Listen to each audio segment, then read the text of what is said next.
Hello, everybody. Welcome to 3 Point Perspective, the podcast about illustration, how to do it, how to make a living at it, and how to make an impact in the world with your art. I'm Jake Parker. I'm Lee White. And I'm Will Terry. And all three of us are professional illustrators. We've all worked for all the major publishers in the business. Together, we published somewhere around 75 children's books, and we've all taught illustration at university art schools.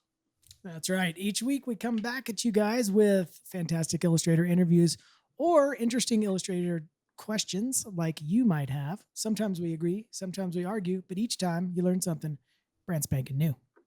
That's right. And today we're going to dig into how do you know what level of artist you're at? So a lot of times I do this too, where sometimes you might think you're better than you actually are. Sometimes you might think you're worse than you actually are. And it's really hard to self-evaluate the level that you're at. And I think let me ask you a question real quick, Yeah. Jake. Why would somebody need to know that? That's a great question. What do you think, Will? Well, you need to know what level you're at so you know what to work on. So you know, I mean, like, I think there's a thing with artists, and maybe it's not just the art community where maybe it's more of the artist entrepreneur community where we overestimate our abilities. We'd be paralyzed without that. So it's actually a good thing sometimes, right? Mm-hmm. I mean, because if you knew where you really were, you might just not even try because you'd say, well, what's the point, right? I mean, like, Yeah. we all fought through that artists don't make any money thing, right? Like, you can't make any money as an artist. Right. So if you're listening to this podcast, you've already probably gone past that. Right. You've already Right. dealt with those people in your life. They're like, Right. no, you can do it as a hobby. But let me say this. It doesn't, overestimating your ability doesn't end when you get older. Like, you'd think that people that get older and wiser, you would get wiser. And, you know, I live in this retirement community and play pickleball. And we're struggling in our pickleball club, which has 550 members in it. Holy cow. Like, yeah, we're struggling with people. There's sections of courts that the upper level players are supposed to play at, the high, medium, low, medium, and low, right? And everyone wants to play up where they don't belong. And I think the reason is they're thinking, well, it's more fun to play with better players, but they don't realize that they're the weakest link. And so it's like there's 3 players at this level, and then and then them down here. Right. And they're dragging it down. It's not a good game. But and it's funny because we've had lots of conversations on how to fix the problem. And the people that are like, yeah, we need to fix this problem, they're usually the ones that are playing up where they shouldn't be. And they don't see themselves in. Well, that's a weird thing. And I was going to say, but it's such a, I don't want to sound mean, but being a teacher for so long, this is a weird dynamic. I saw it over and over, not with everybody. So I want to make that disclaimer, but I did see it a lot where the people that thought they were great were the ones that needed help. And the people that thought they were bad were the ones that were really good. Yep. And it was this weird dynamic. I saw it over and over and over again. In fact, I had to take some of my best students and go, no, you have a real shot at this. Like, you're really like one of the best in the class. Like, you know, and I think they knew they were one of the best in the class, but they were like, yeah, but what's hunting me out there? You know, like, what do I have to? Right. What's the real level? So that brings up the question. Well, I think I'm pretty good. Does that mean I'm not good? Or does that mean I'm learned that I'm okay? I don't know what to do. In regards to knowing what level you are at with an artist, we have put together over the last several months, we've been working on this thing, an SVSLearn illustration starter kit. And what this is, I'm just going to share my screen here. And if you want to see it, head on over to the YouTube channel and you can see what we got here. But this is something that we're going to be distributing out to every SVSLearn subscriber. And it's the illustration starter kit. And what it has is a self-evaluation test in there. This is a series of questions that you can ask yourself, you know, if you can answer them honestly. And we do have a way for you to figure that out. But essentially, if you answer these questions and add up your score, it'll tell you what level artist we think you're at. And then you can go deeper into this document and see what you need to be working on at that level. And so what I want to dig into now or today are these questions, these 10 questions you can ask yourself, sort of like a self-evaluation test. We'll dig into that and figure out how to answer these things. But essentially for each of these questions, you give yourself a 1 to 5 score. And a level 1 is you can't complete. Level 2 is you can complete it, but it needs help. Level 3, completed, but average.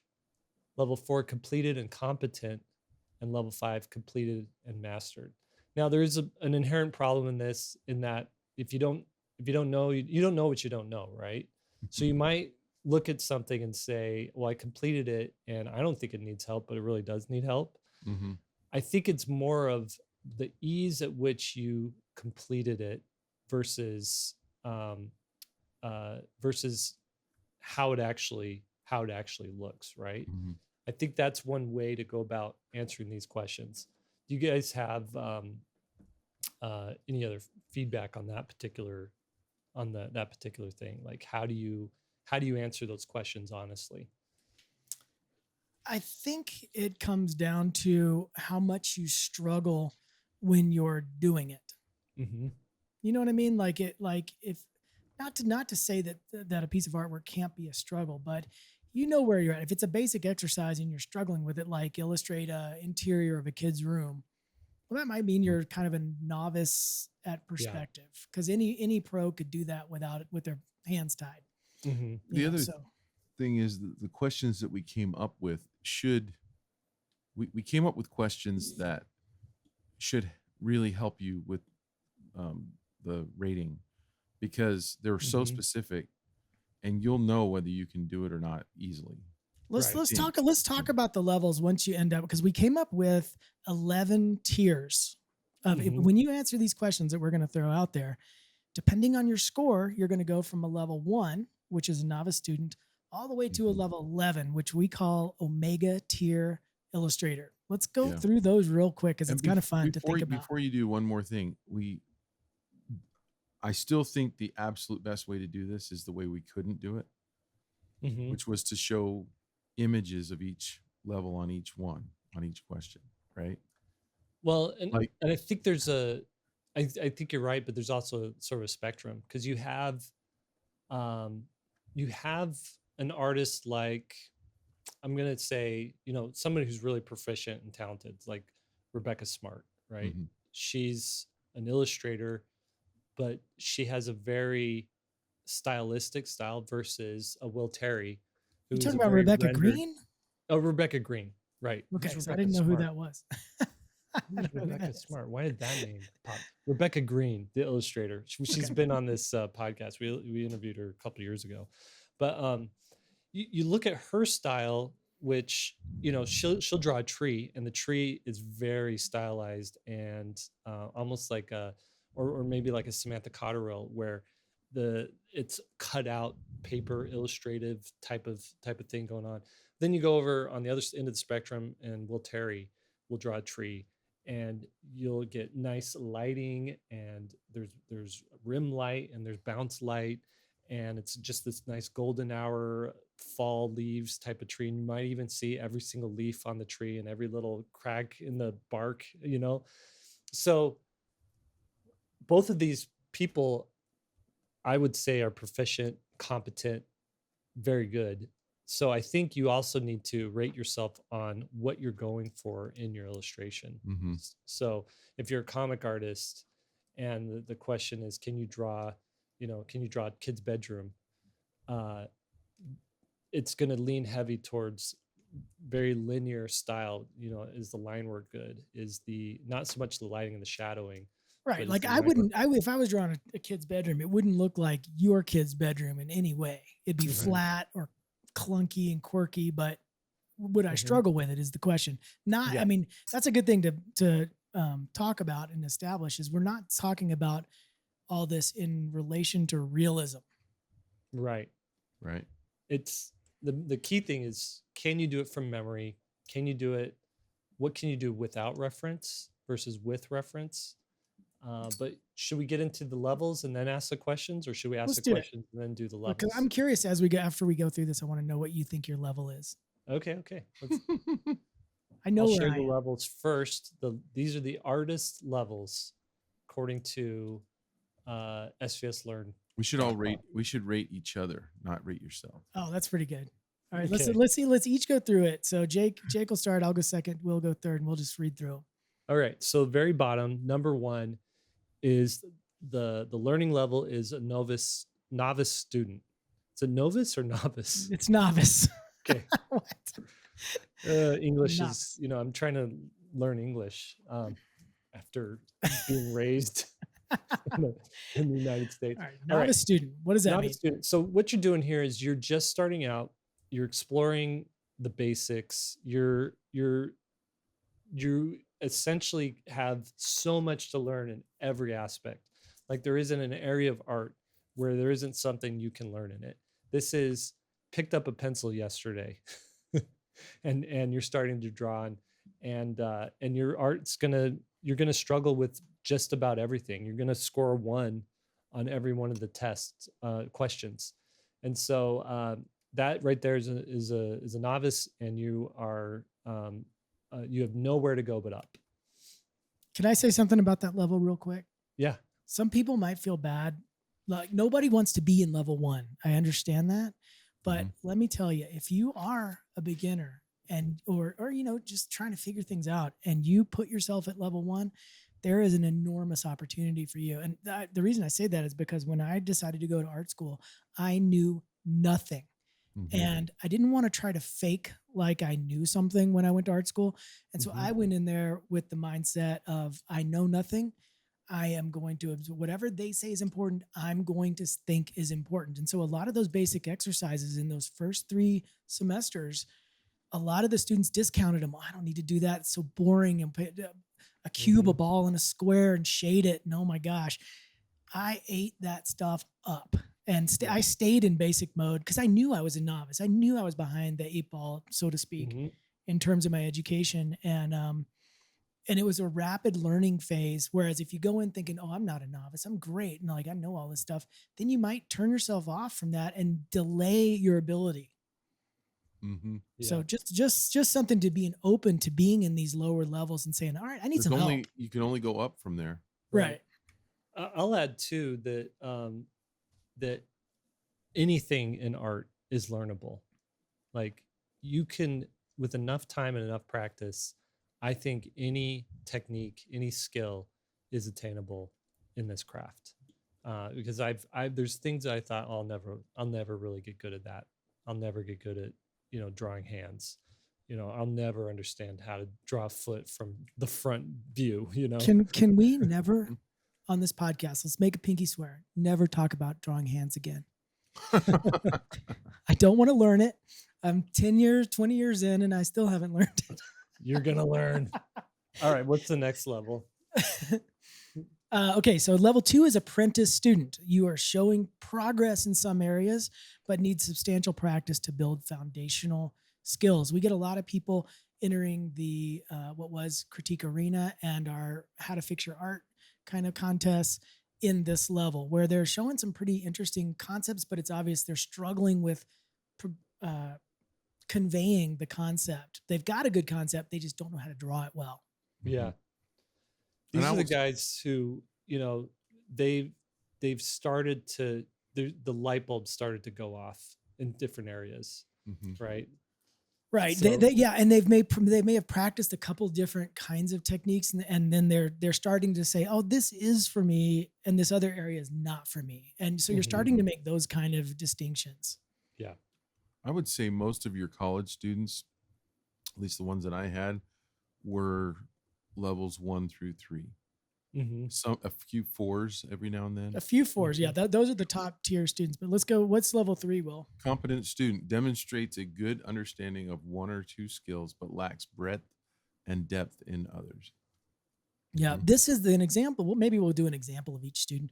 A competence, I see this a lot where there's a student has gained the ability to draw pretty well, and then they struggle taking that to paint, or they get a really good thumbnail or a loose color study or something like that, but then they Hmm. can't paint it. The finish doesn't really lack that Right. polish that they want it to. A lot of people struggle at that stage. Yeah. There's a lot of really good drawers that are threes, Right. but you're right. They can't design or I remember compose a picture. I had a number 3 in one of my classes who had beautiful line work and could just had so much control with the line work that they were doing, and their drawings were really nicely drawn. But all of his characters, even though he's trying to draw characters with volume, they were flat characters.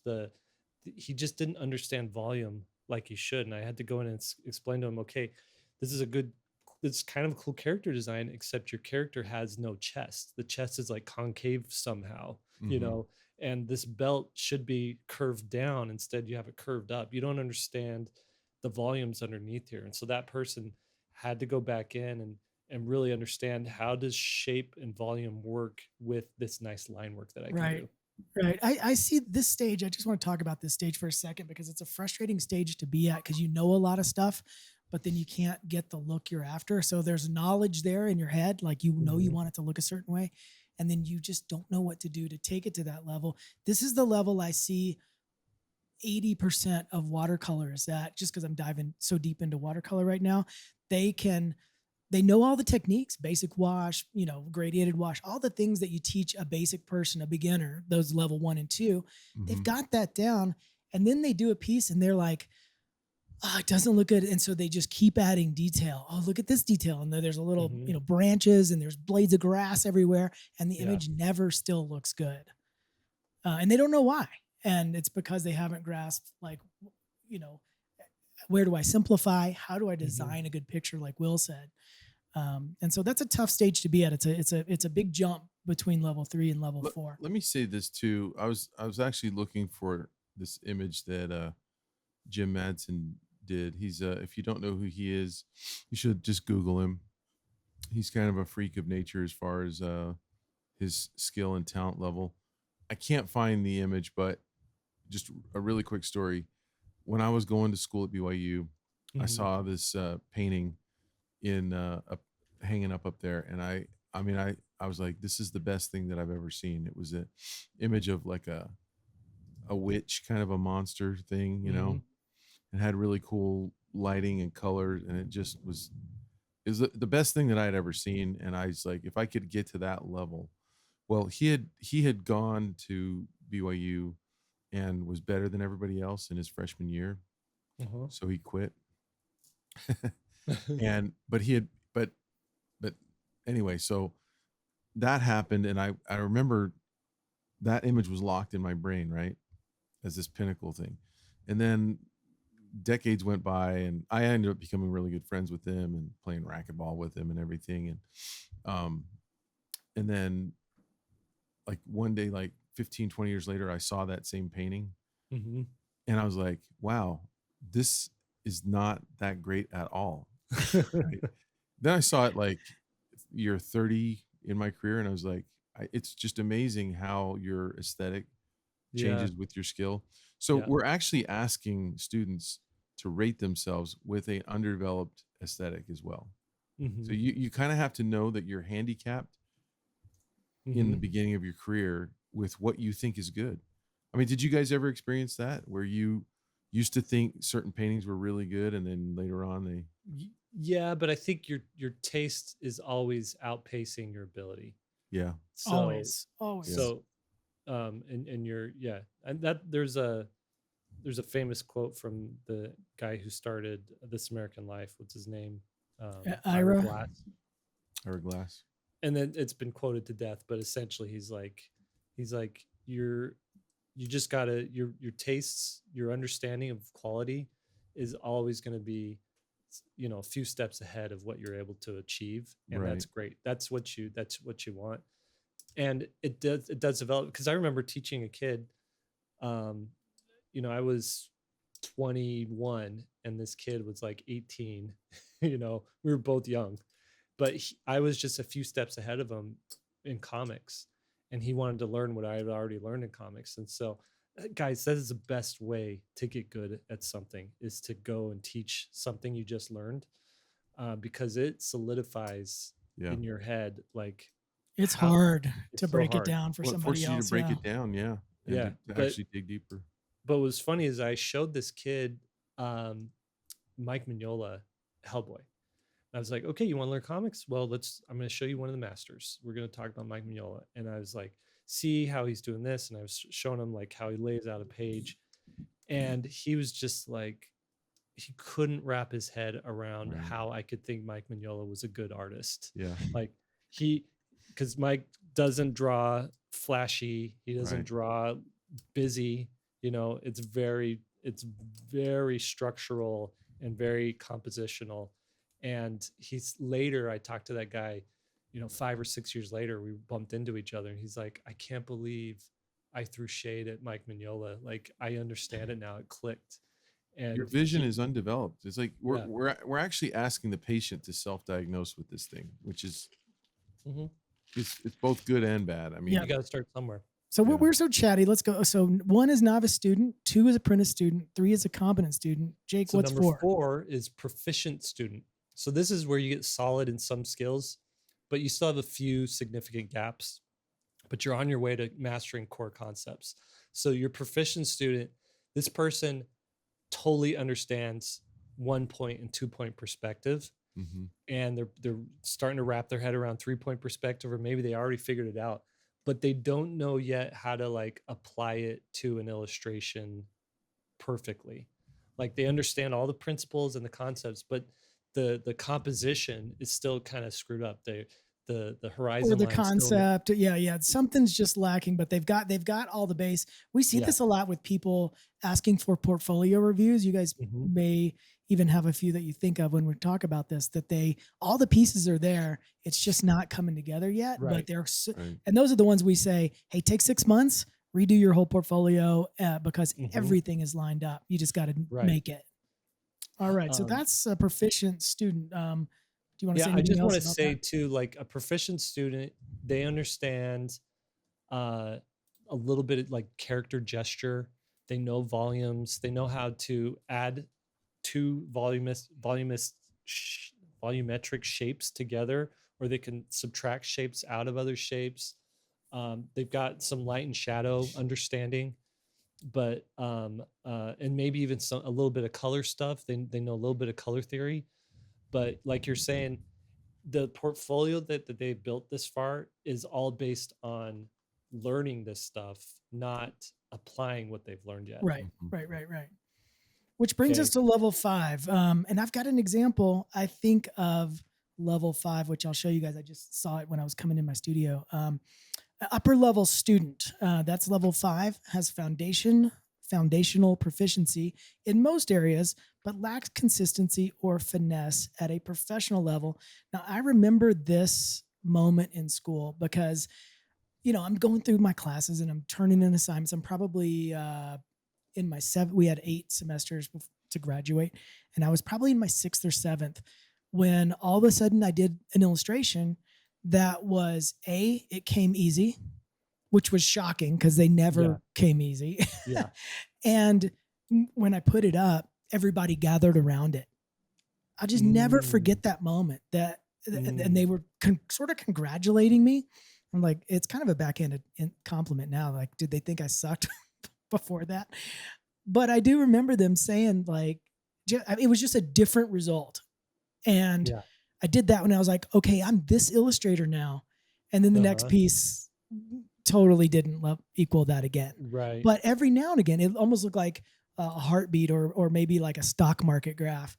I would hit it, and then the next 2 would be average, and then I'd hit it. And so I started to hit that more and more. You know what I mean? I'll grab that illustration if you guys want to chat. Hold on. Yeah, I want to see that.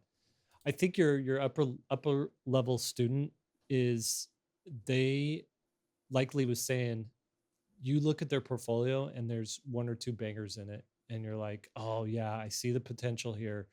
I see where I'm headed.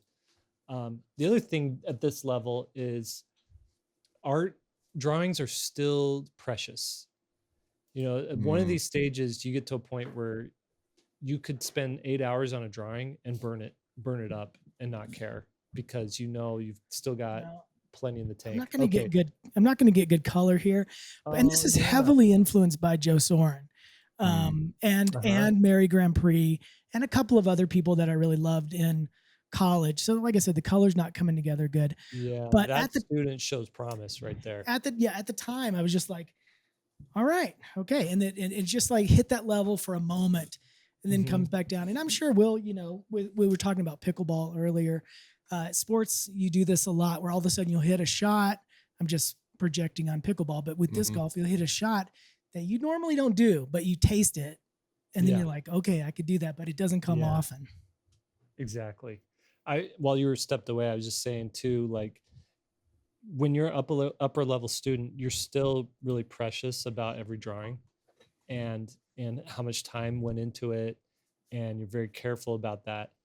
And what you start seeing at these, where upper level student is 5, so when you start getting to 6, 7, 8 and above, you've done so many drawings that it doesn't matter if you have a bad drawing, because there's a good drawing tomorrow. That's right. A right. good drawing this afternoon, something like that, because you're just so used to the moves and the motion. All right, what's after upper level student? Okay, number 6 is illustration graduate. Demonstrates professional competence, but may need refinement in certain complex areas. So I know I didn't have too many students that met this. I think I had a couple of people that came through that that were actually in animation, that came back to school to get their degree. So they had worked in animation, got laid off one too many times, and then decided to go get their master's degree, but they had to finish their bachelor's first. Ended up in my class. I had like 5 of those guys. Yeah.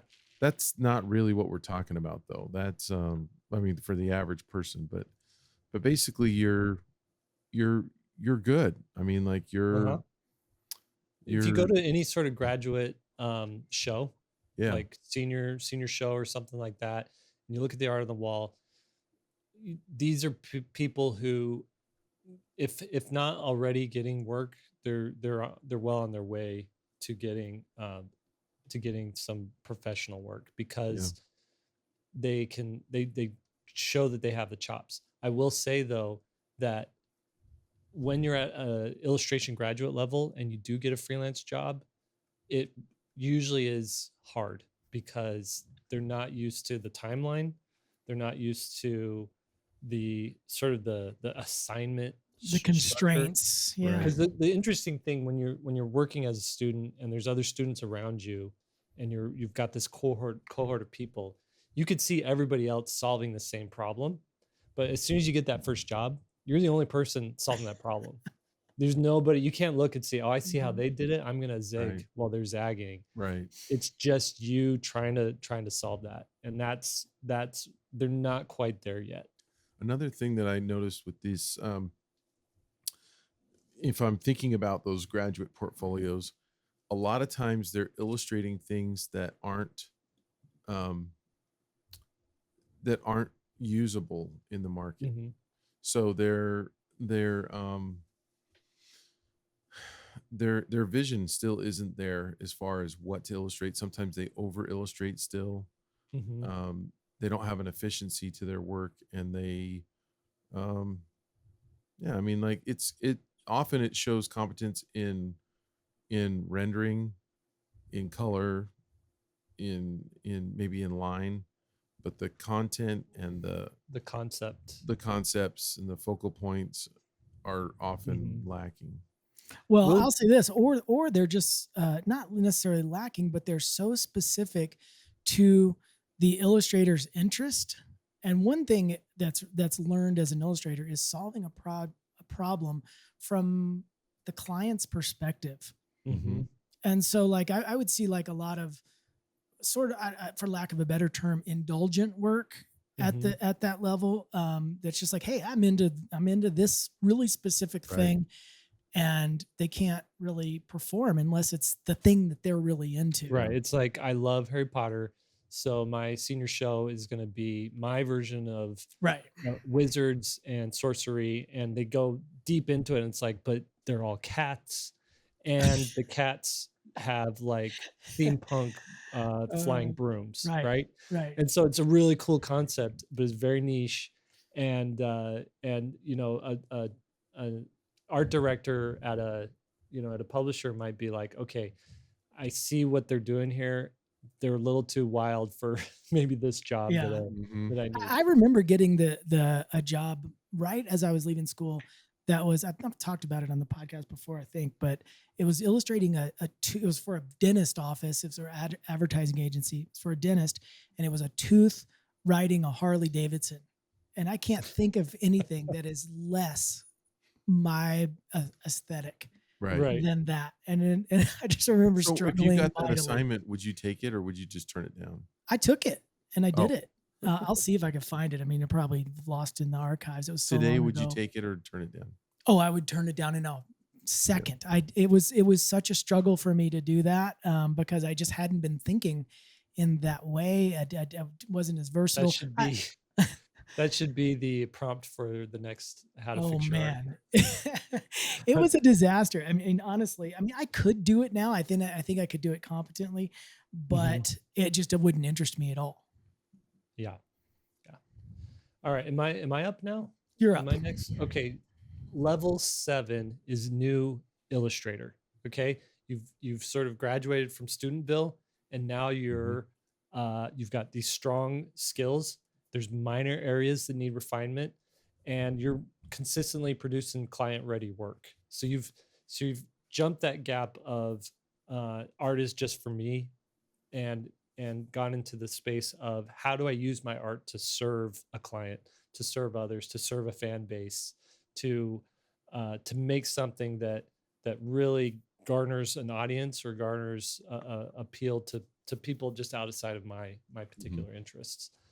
Your new illustrators have a pretty fresh portfolio. This is like we were saying before, when you're at the upper level student, when you're at the illustration graduate, the portfolio that you've built is still full of student work. It's this, this piece here is where I learned rim light, and you could see it in there that rim light is very much a big Right. aspect of this. Now you need to make a new portfolio piece where rim light is a part of it and not the central focus Right. of the piece. Stuff like Right. that, I will say this, that if you can last levels 1 through 6 and get to level 7, level 7 and on is where things become really fun. Mhm. Because a couple things happen. The difficulty starts to go away. I won't say that it's not there at all, but it starts to go away. In other words, almost every piece is some level of satisfactory to you.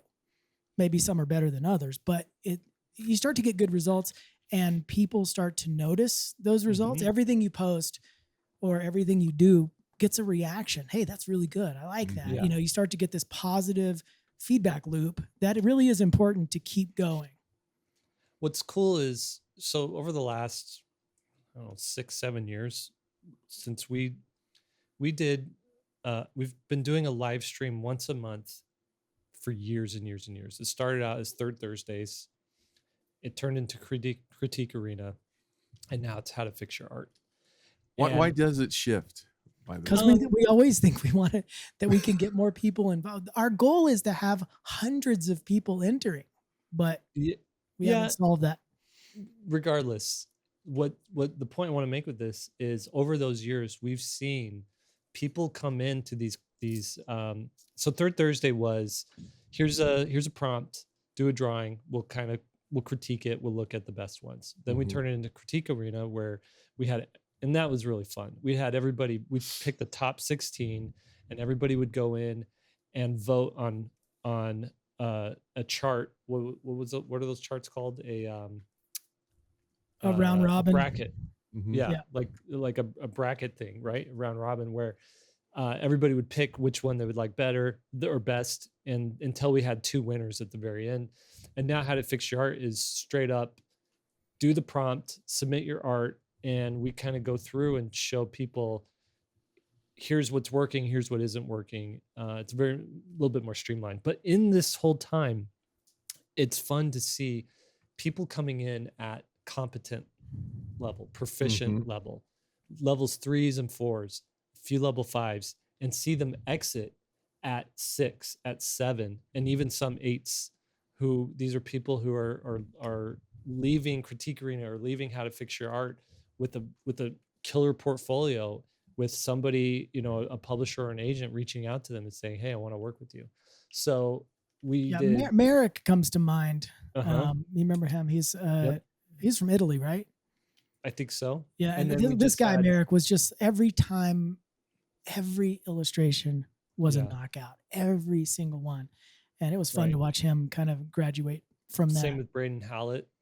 He won a bunch of those Critique Arenas. We have a couple of beta testers doing our new website, which we're going to talk about later. Yeah.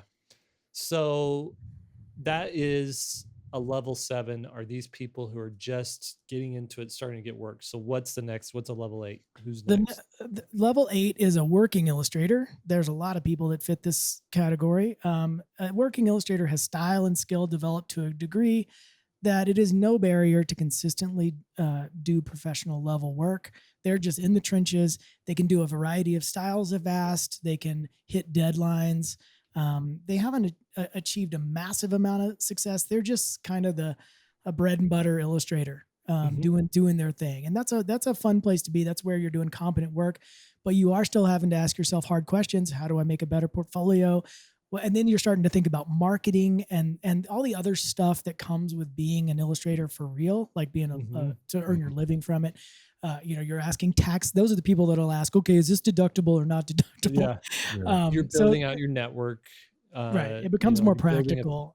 But the image making takes a backseat. I will say that at that point with all the other stuff. I mean, you're still making images, but this is the new illustrator's fun because you don't have work yet. And so you're still producing a massive amount of work. That's level 7.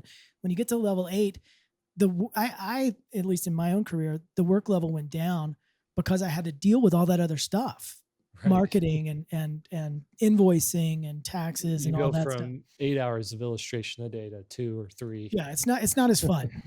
but on the level of like how their illustration is better, because I mean, like, yes, the workload of marketing and getting your businesses going, but why are they better than a new illustrator as far as their abilities? And I would say the biggest one is vision, where they work smart, not hard, Right. So a lot of it is you get the assignment and you see many options for satisfying that assignment, and you're able to quickly in your head sort through the loser ideas or the things that will not work for one reason or another, or the editing out in your mind the superfluous stuff that's not important, and really coming up with a better designed illustration before you even start drawing, because you kind of have that idea in your head and you're like, okay, let's start right here.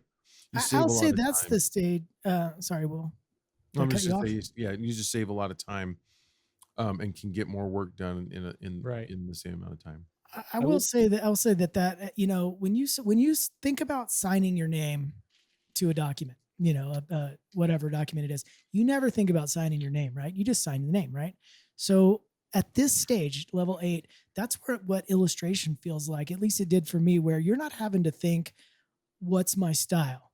What kind of line do I make? What kind of colors do I use? It sort of just naturally comes out without you having to think really at all. It's almost like your signature. Like you just make a piece of art and it will start to be yours, whether you think about it or not.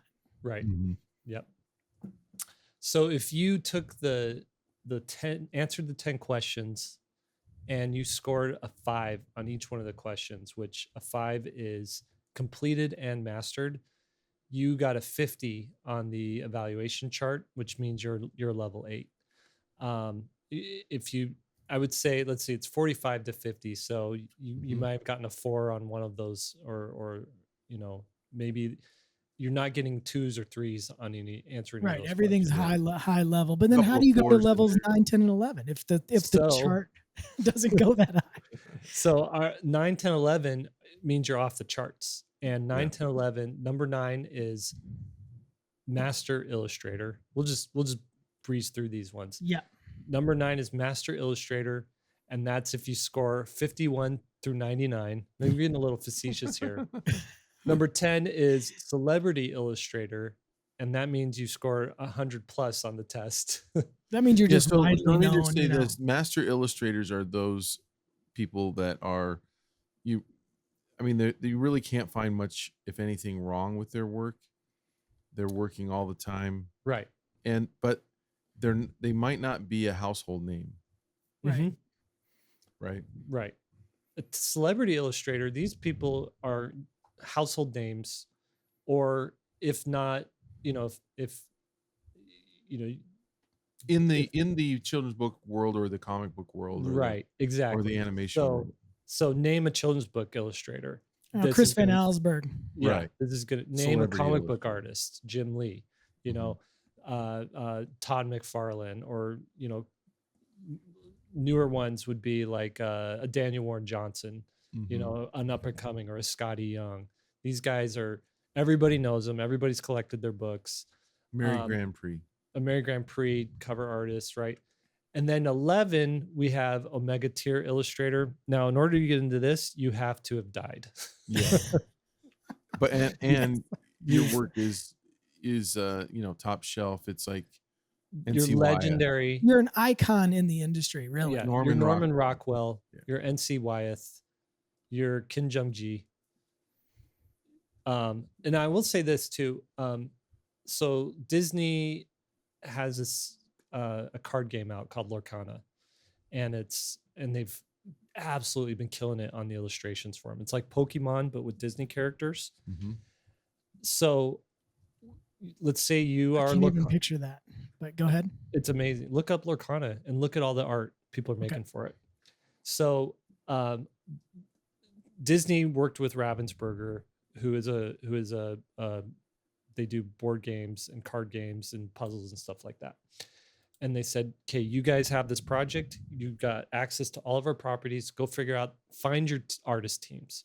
So Mhm. what does Ravensburger do? They need to, level one, they need to find an artist to figure out the style for what they're doing, or a small team of artists to figure out what's the style gonna look at. Who are they gonna contact? They're gonna contact 10s and 9s for that job, celebrity illustrators or master illustrators. And then once that style is figured out, they're going to go start looking for the working illustrators and the master illustrators who haven't been discovered yet, right? And so if you look at all the card designs, everybody working there doing these designs, I say, are 8, 9s, and 10s. You have Nicholas Cole, who sort of established the style of Lorcana. He's your celebrity level 10 illustrator. And then you have the concept artists and the other key artists around him who are 9s, who maybe people don't know them quite yet, but they're right at Nick's level and they're doing his kind of work. And then you have the lower tiered artists who are the 8s, who can just get the job done. You call them up and be like, hey, we need you to design Scrooge McDuck, jumping and screaming with a scroll in his hand. And bam, they're going to do that. So I would put your Cam Kendalls at like your level 8s. Really cool style, competent, will get the job done. Oh, we need you, we need you to illustrate a graphic novel. He'll do that. We need you to do a chapter book with 50 illustrations. Boom, he'll do that. And what's cool is that you do enough of those types of jobs and you easily move up into level 9. And eventually you get a high profile job like your lead on a Disney Lorcana. And then you have that celebrity status. I had the privilege of teaching Cam before he was Cam. I know. And he showed a little bit of promise, but he was right in the middle of the class. He could have gone either way. An upper level student when you met him, or a proficient? No, he was apprentice, maybe. Oh, really? Yeah. Wow. Yeah. Well, he's level 2. Yeah, he was in the very beginning. He's Wow. he's just gotten. He's so good now. Look him up, Cam Kendall. I put him at he's on the threshold of 9. There's works that he's made where I'm like, oh, that's masterful. Yep. Cool to see people go through that. I put myself at the become same the teacher. at the same level. I'm on the threshold of 9. Threshold of as 9. well. I think that's I'd be between 8 and 9 as well. That's, If I it's can, funny. if I That's can where do, I put myself. I've got some sketches and some plans for some paintings that are level 9. I can't do the paintings yet. Yeah. Yeah. I guess that's a big question. Well, you guys talking all this talk, what level are you guys at? 8.45. 8.45. All right. Do you want to read? You want to hear the questions? Let's go through. Everybody's dying to know what's going to equal all these different levels. So let's talk about it. Okay. Question number 1. How good are you at generating unique and interesting visual stories? So, for example, a boring story. 2 kids playing with a ball in their backyard and a cat is watching. You have an illustration and that's what it is. 2 kids playing ball, there's a cat watching. An interesting story is the same 2 kids trying to sneak past their old neighbor as they crawl into his backyard to retrieve their ball while the cat watches. So if you sit down and do an illustration, this is the big thing we always come back to with everything we look at, from the critique arena days to how to fix your art now. We give you a prompt, you do an illustration. Does it tell a good story? And so I think that is a good first question. Can you just do you think people are going to answer that accurately though? I mean, because would anybody turn in a piece of artwork that they're like, this has a terrible story? Well, what's good about this question is it gets you to start thinking about that if you haven't thought about it already. Right. We have been teaching story to our students through How to Fix Your Art, and I feel like we're making some really strong breakthroughs now. But it has taken years for some, and we explain what a good story is each time. And it's the hardest thing, because really what you're asking someone to do is to make an invention. And like, you know what I mean? Like think about inventors that have invented like things for the household, right? And it's like they've probably got hundreds of ideas that they've come up with. Right. And how many are in production that you can buy on Amazon? Right. 1 or 2, maybe 10. And so like most of your ideas for a story aren't going to be good. And you have to get used to coming up with a lot of ideas so that a few of them can rise to the top and be developed. Exactly. So it's just tough. And most people, and the thing that I always do in the How to Fix Your Art is imagine like your good story is an announcement that you make to your friend or your spouse or someone, and you started out with, hey, guess what? And then describe your illustration. And if it's, hey, guess what? There's a cat sitting in the sun. Yeah. And your friend goes, and you're like, that's it. There's a cat sitting in the sun. Isn't that cool? A cat sitting in the sun. It's funny because that's the painting I'm getting ready to do. Whatever, bro. But for fine art, for putting something on your wall. No, I'm kidding. I'm kidding. I know what you mean. But yeah. For an illustration, to get an art director excited about the fact that cerebrally you have the chops to tell an interesting story, it's got to be, hey, guess what? And then you have to say something that's interesting. It's got to be unique in some way. But everybody doesn't agree on this. Like we had a listener get mad at us because we critiqued something saying that there wasn't enough story. And they said, you guys suck. There was a ton of story there. You just didn't see it. You just didn't know the story because I didn't include the story with it. Right. Is what the answer was. And it's like, no, this is a visual story that stands on its own. You essentially have 2 levers at your disposal as an artist: the story lever and the rendering level, like the visual lever. Man, I am having a hard time speaking today. Need some coffee there, buddy. Yeah. So you could shove that lever all the way forward on story and have okay drawing ability, and it'll pass muster. You could also flip it and have just the most amazing drawing ability and have low level story, and it'll still be a successful drawing. It could be a wall hanging or something like that. Is it a good illustration? Does it tell a good story? Maybe not. But the best are the people that shove both those levers forward. That's a good analogy. Okay, second question. How well can you draw a figure in action without using a reference? So can you draw a character running? Can you draw them jumping? Can you draw them like lifting a heavy box? Yeah. Okay. I would even say with reference, how well can you get away? The hard part when you use reference is getting away from the reference and actually making and building on what the reference is instead of copying what the reference is. So Right. I think though you really do, if you're going to do this test and you go and sit down and do that drawing, if you haven't done it, try to do it without reference, because that's Right. going to teach you a lot about your ability.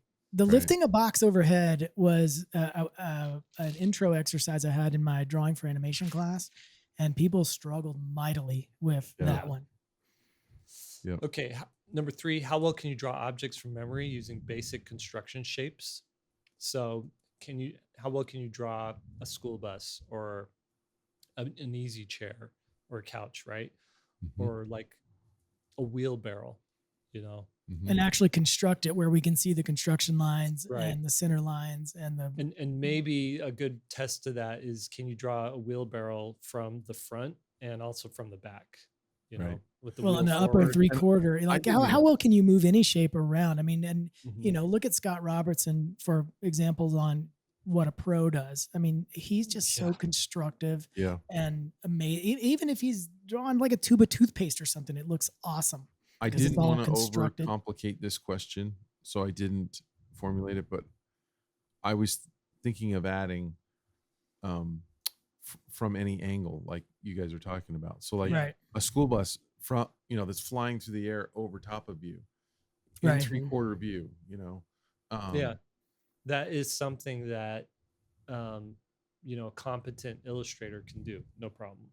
Right. Okay. Question number 4, how well can you draw human emotions from memory? So you have a character that's, can you show them angry and then happy and then distrustful and then Curious. sad, those types of things? That's a hard one. I remember, doing my first sort of emotion character sheet and just realizing that my characters' volumes were changing. Like in some of them, it was a massive head. And other ones, it was like a really, narrow head. And I was like, oh, so Well, much. to I keep mean, track of again, here. looking at how top pros do each one of these exercises can be a good guide to rate yourself. I remember seeing the character sheets for Spirited Away Yeah. and realizing how terrible I am at doing this because Yeah. those were so good. All right. The number 5, the big question: how well can you draw human hands from memory? Shut up. What would you rate yourself on that, Lee? Can't La la complete. la la la la. Can't hear you. Completed but needs help. Number 2, level 2 for that. That's obviously, can you draw hands in a thumbs up position, or can you have them like grasping onto something or reaching and picking up something? You'd be surprised at how much you got to do this kind of stuff, especially in comics or in I'm sure.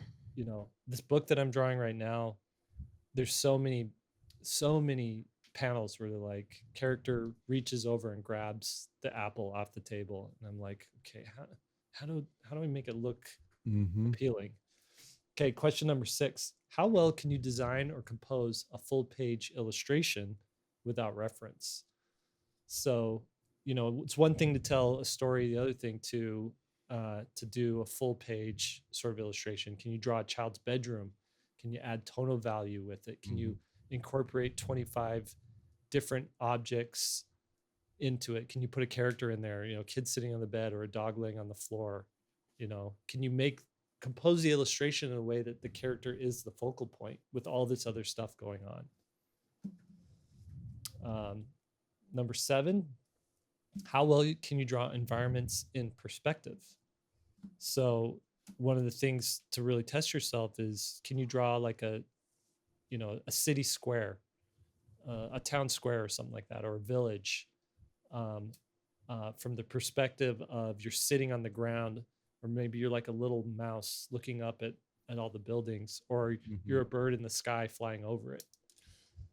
Yeah, these actually have examples, or you could call them assignments. Like someone could go through this and try it. Like you don't have to just guess. That's a You great actually go through point. and do each one of these Mm-hmm. and then rate what you did, because Yeah. we have an assignment along You know, with it.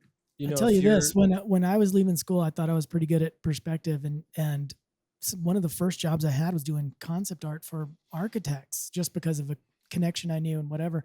yeah. And they gave me a floor plan, and with where the furniture was, and said, okay, we just need a shot of this. Is before Maya and 3D it was made it so easy, SketchUp. And so they just needed a concept showing this, but it had to be scale. Like the room had to have the chairs at the exact size that the chairs actually are. And I just remember going, oh man, What I've have I just gotten been, myself into? it was so hard. I developed some pretty good tricks to figuring that out, but wow, it's Okay, hard. question number 8. How well can you draw and render 3D light and shadow? So, the school example is, can you do a ball and a cube and a cone, with very direct lighting? Uh, but then can you apply that, what you might have learned from that, to a city street at night, with like a Volkswagen Bug, like parked under a street lamp, a street light, and the light's coming down there, but there's also, bounce reflection light, maybe there's a garbage can, and there's light bouncing off the car onto the side of the can, stuff like that. How well can you do something with very specific Well, lighting? that's my problem with college and school assignments with the ball. So Mm-hmm. many teachers give that ball. It's so easy to paint a ball. I mean, even a level 1 illustrator can learn to illustrate a ball with Yeah. lighting on it. But then you take it to anything else and it Right. becomes infinitely more difficult. Right. Yeah. The thing that I'm still like struggling with, I should have learned this by now, is where do you put that little point of highlight? Like on a ball, it's like right there. But let's say you've got a character with shiny shiny baggy pants. Where do those little like highlights show up Well, I on can the I can pants? tell you because I teach the lighting and shade class. A change in plane equals a change in value, and at the edge of the change of plane is where the highlight will occur. Mm-hmm. Yeah, I feel Always. like you could make a little like nursery rhyme about that. The rain in Spain falls mainly in a change of plane. The light in Spain, something like that. Okay. Number 9, how well do you use color for emphasis, communication, and mood? Okay. So it's one thing to just color a drawing, but what were you thinking with that question, Will? Just like using color for a focal point. Like some people arbitrarily will just put color anywhere, Mm-hmm. and the more mature illustrator is using color to Yeah, communicate. if you're thinking in terms of local color, like for example, you're doing a landscape and it's going to be blue sky, green grass, red barn, you are not using color effectively. Yeah. Right. It, Yep. Yeah, and so there's a method to that. We teach that in our color class. But yeah, so using color as a tool and not just as an arbitrary. I think I'll make this Mhm. blue. I think I'll make that red. Yeah.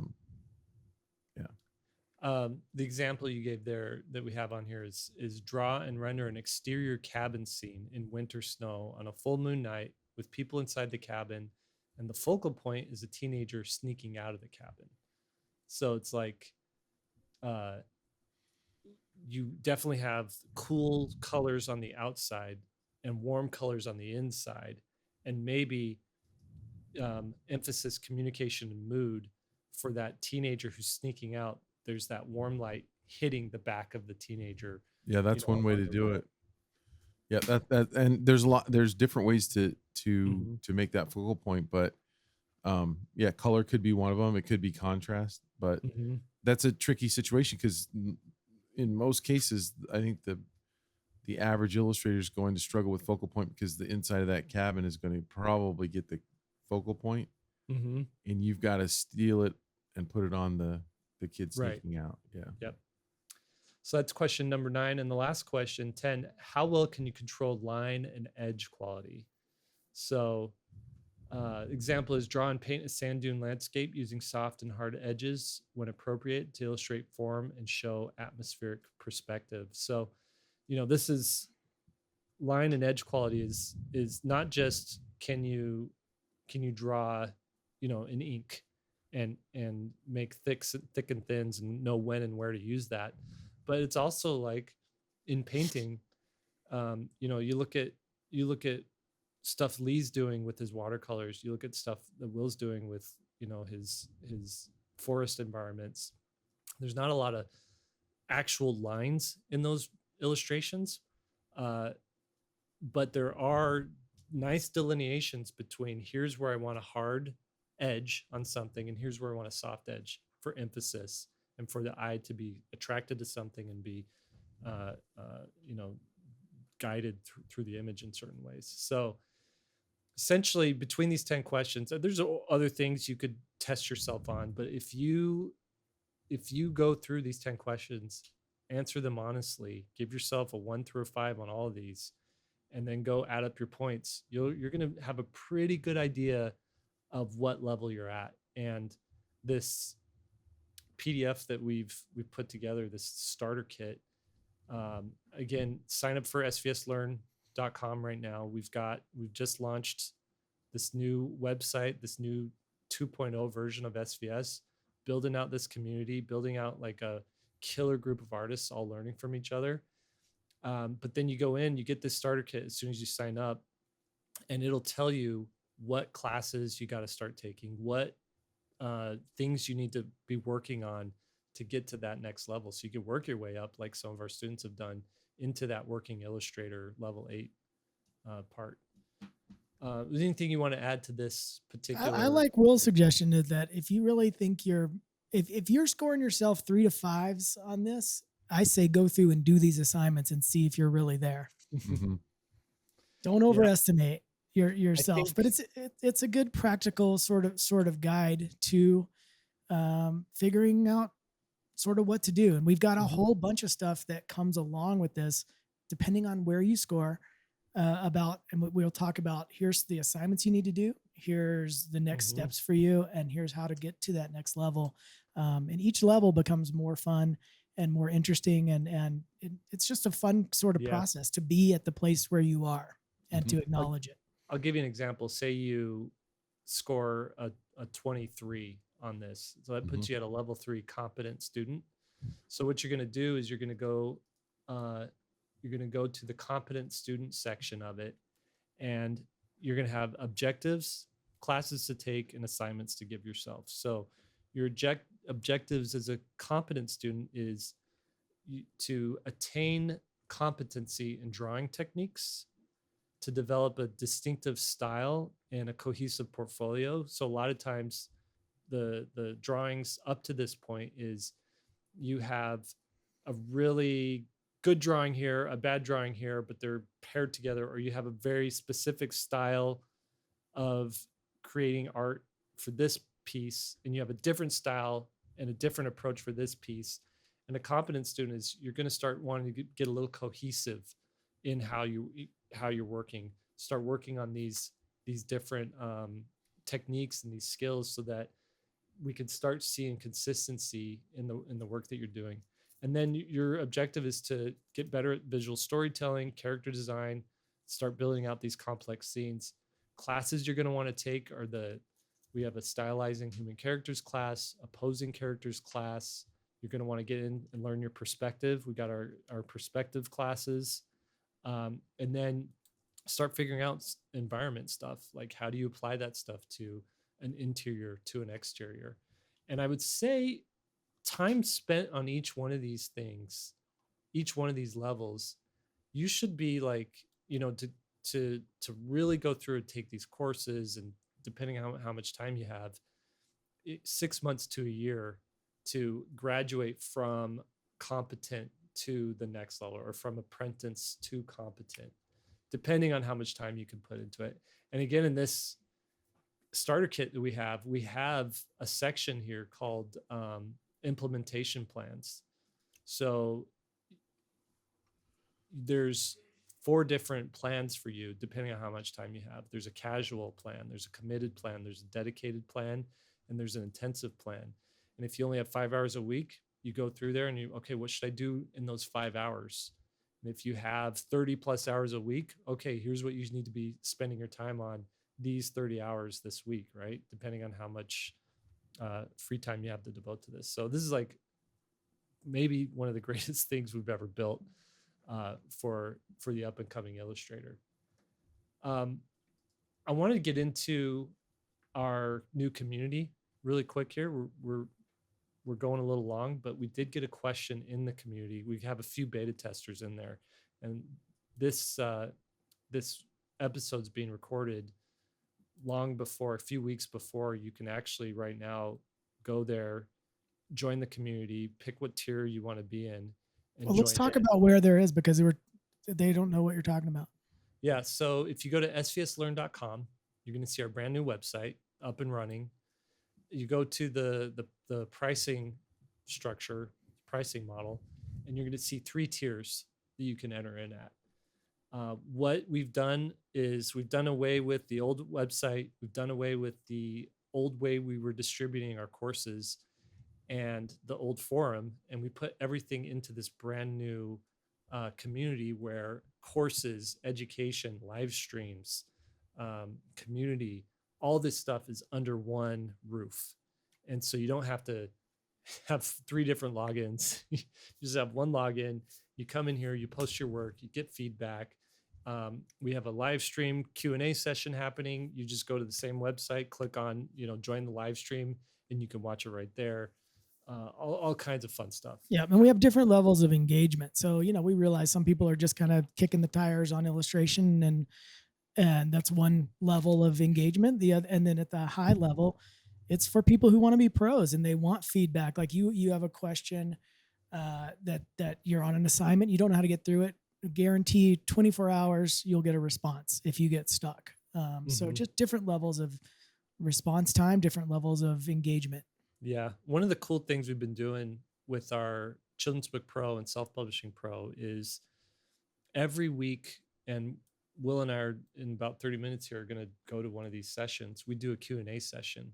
So every week you watch the lessons, you work on your assignments, and then you show up at the Q&A where all the other people who are taking that course are there, and you just ask your questions. Like you're working on something, you're like, wait, actually I wonder what is, how do I do this particular thing? Or, I need a little bit more clarity on this one thing.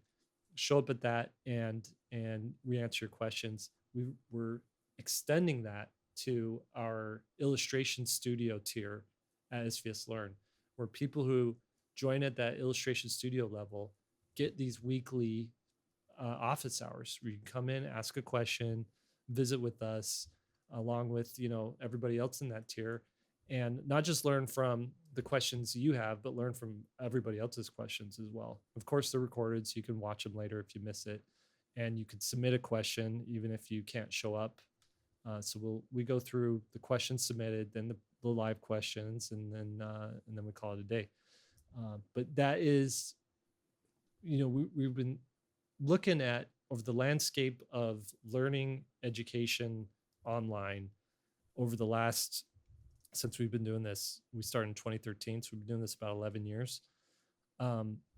We've watched it go from here's one weekend workshop class that we're offering that you can come in and learn from us, to here's a library of courses that you can come and watch at your own pace, to realizing that the best way for people to learn is with a cohort of other people who are moving along at the same time, learning as you're learning, but also that interaction, that consistent interaction with a professional who's already been there and done that and can essentially mentor you in a way and show you, no, here's what you need to work on. Here's what you do. Yeah. We realize that online learning without accountability doesn't work. I mean, I've got probably 3 or 4 demos from master painters that I downloaded that I still haven't even watched. I mean, that's how video learning is.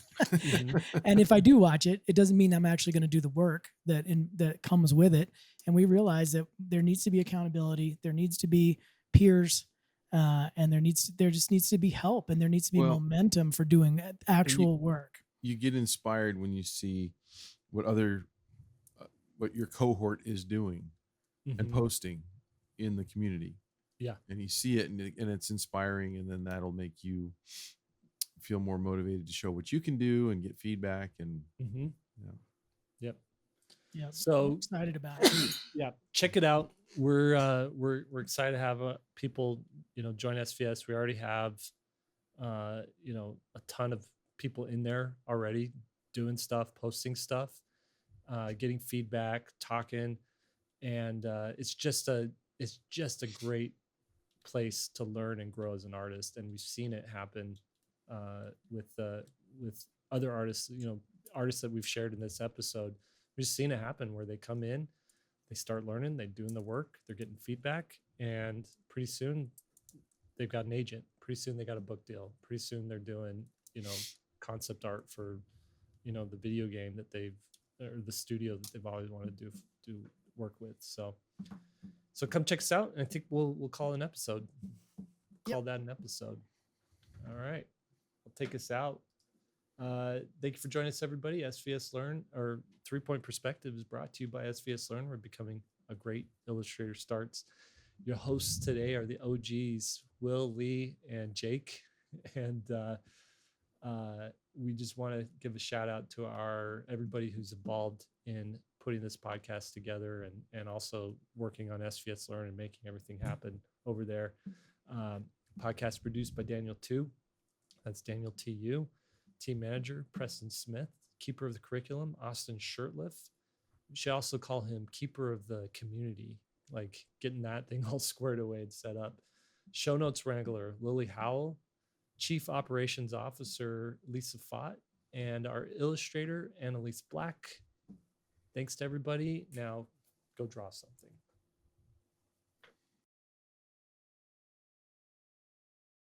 Well, we didn't do stories this time, but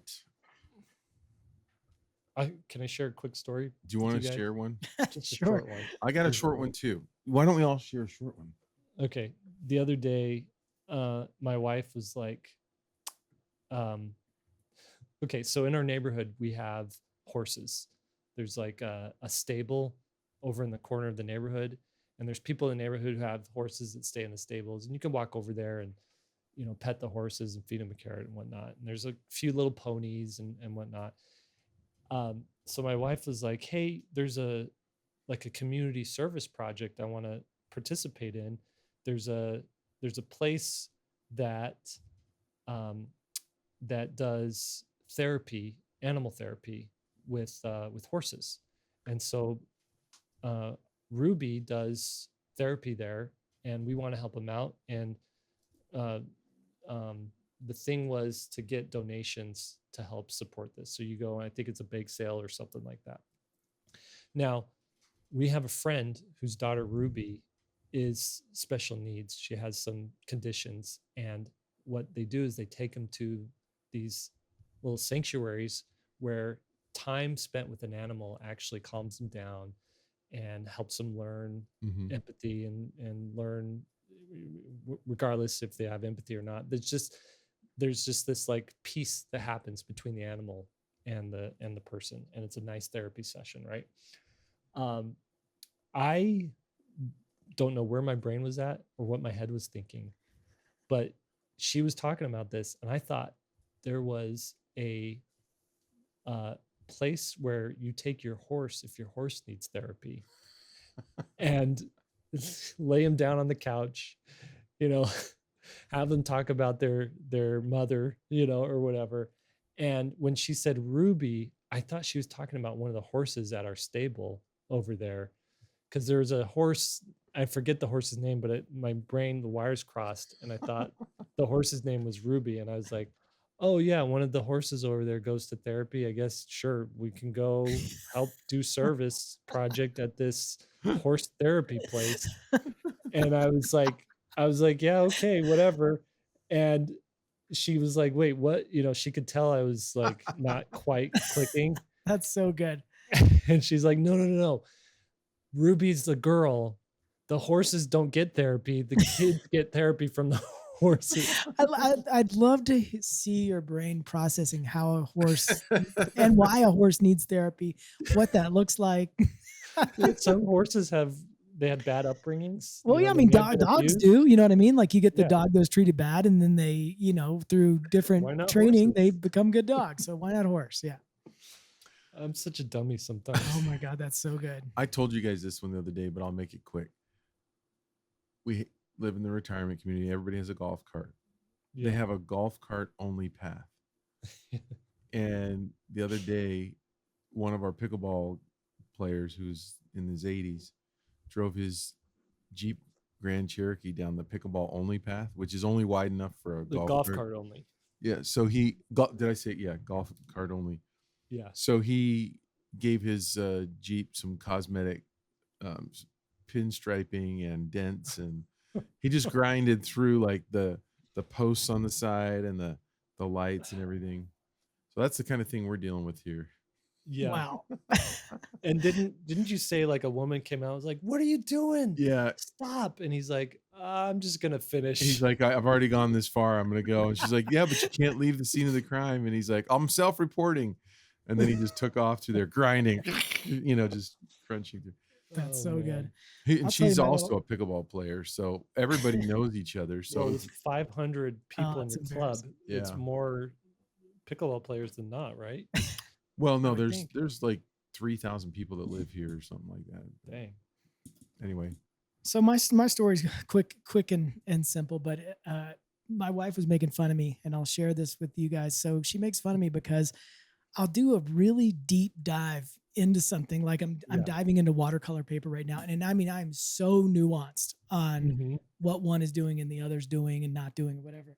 right. But then I'll go outside and I'll forget to wear shoes or something. You know what I mean? Like, so cause she sort of calls me like the nutty professor kind of personality, but it's always funny because, she will, we'll be going to the store, say for example, and she'll be like, "Oh, you made the list, right? For the shopping stuff." And every single time I pull out my list, it is the most nonsense. It'll say like cheese, socks, number 8 nails. Like there's no context to it. There's no consistency to it. Store. Yeah, it makes no sense. Like sometimes it just looks like gibberish that I'm typing down, and I don't even know why I wrote the thing. And so she just always makes fun of my list because they mean absolutely nothing. That's hilarious. I would love to see that list. It's so stupid, but then I'll be so detailed on other stuff. It just doesn't make any sense. There's no rhyme or reason. Yeah. You're probably ADHD. Yeah. Yeah. There's no doubt about that. Yeah. Classic. All right. Well, let's wrap it up. All right, guys. See ya.